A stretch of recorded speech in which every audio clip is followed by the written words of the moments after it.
Mastering the art of English honorifics. Mr., Mrs., Miss, and Ms.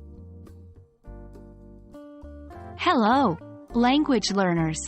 Today we are delving into the world of English honorifics, specifically the usage of Mr., Mrs., Miss, and Ms. These titles are fundamental to English conversation, particularly when addressing people formally. Let's learn the ins and outs of using these titles correctly.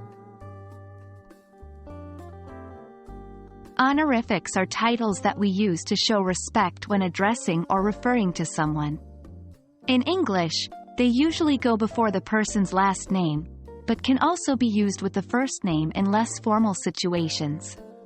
Mr., Mrs., Miss, and Ms. are the most common honorifics in the English language, and each one carries its own connotations and uses. Mr. is an honorific used before a man's surname or full name. It doesn't indicate marital status and is suitable for any adult male regardless of whether they are married or not. Example: Mr. Smith or Mr. John Smith. Mrs. is an honorific used for married women. If a woman has chosen to adopt her spouse's last name, Mrs. is used, followed by her husband's last name. Example: Mrs. Johnson or Mrs. Susan Johnson. Miss is traditionally used for unmarried women. However, it can be used for women of any age, even though it is commonly used for young girls.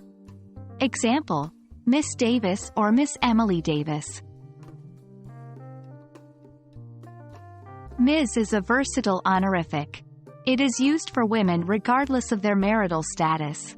It's a safe choice if you're unsure whether to use Mrs. or Miss. Example: Ms. Jackson or Ms. Lisa Jackson.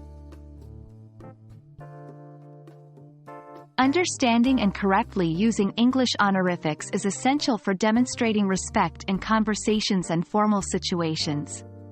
We hope this video has cleared up any confusion you might have had about Mr., Mrs., Miss, and Ms. Remember, when in doubt, it's always best to ask the person how they prefer to be addressed. Until our next lesson, keep practicing, and happy learning.